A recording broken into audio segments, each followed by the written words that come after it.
daa'imman keessatti temperature yookaan feverii kan ol kaasan ho'ina qaamaa kan ol kaasan dhibeewwan akkamiiti yeroo kamii kan ho'inni qaamaa kan daa'immanii ol dabalu? Daa'imman irratti utuu gargar baasnee ilaaluun baay'ee gaariidha.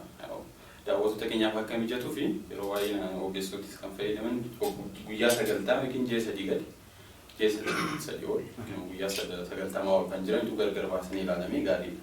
Maaliif garuu kan wal nu galchisiisu daa'imman irratti ho'ina qaamaa miilli kan fidan infekshinii sombaa fi infekshinii garaadha jechuudha. Kanaaf yeroo baay'ee namooti baay'ee ijoolleen daa'imman baay'ee ho'ina qaamaa qaban yookiin qofaasisaa yookiin furrii garaagaraa rakkisaa yookiin balaqqamsiisaa yookiin garaa kaasaa kana kan mallattoo kana qabu jechuudha. Kanaafuu parsantii 30 ol kan ta'an ho'ina qaamaan ogeessa bira kan dhufan maal wajjin wal qabataa yookiin infekshinii garaa yookiin infekshinii sombaan wal qabata jechuudha. Kanaafuu kana daa'imman guyyaa 90 gadi 90 ol kan ta'es fayyadamuu danda'a jechuudha. Lammata irratti immoo infekshinii gaafa jennu infekshinii sombaaf gara qofa miti. Infekshinii lokaalaayiz yookiin immoo iddoo qabsiisuu hin danda'a. Fakkeenyaaf gurrarra taanaan gurri malaasu upper respiratory isa jennu. Qoonqoo keessa taanaan? Qoonqoo keessa ta'uu danda'a. Ka toonsilii fa'aa waan akkasii.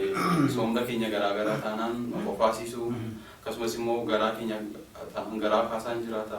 Even daa'imman irratti lafee immoo akkasumas immoo gogaa isaanii irratti seelulaayitis jennu. Sammuu isaanii irratti meningitis jennu.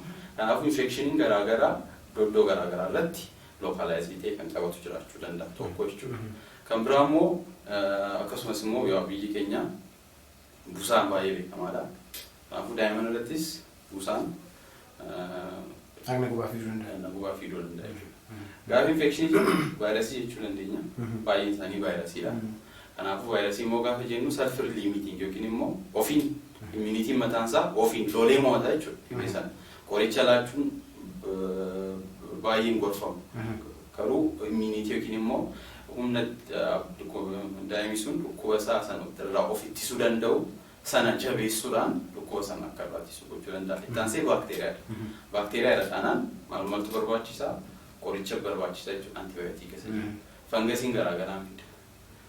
Akkasumas immoo yeroo baay'ee hospitaala guddaa irratti argina. Fakkeenyaaf dhibee kaansarii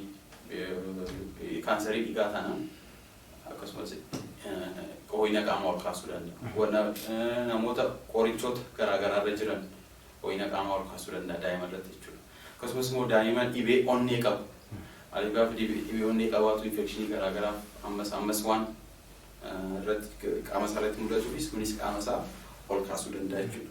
Akkasumas immoo sila akka jennee ho'inni qaamaa keenyaa kan kontiroolii yookiin immoo kan to'atu haayipotaalamasiidha. Haayipotaalamasiin immoo argama sammuu keenya keessa argama jechuudha. Kanaafuu miidhamni sammuu keenya irratti ta'u kufuun ta'uu danda'a. Akkasumas immoo infekshinii garaagaraan ta'uu danda'a. Innis maal uumuu danda'a? Haayipotaalamasiin kun miidhamnaan temperature monitoring yookiin immoo kontiroolii gochuu hin danda'u abbaan sun jechuudha. Kanaafuu ho'inni qaamaan isaa ol ka'uu danda'a jechuudha.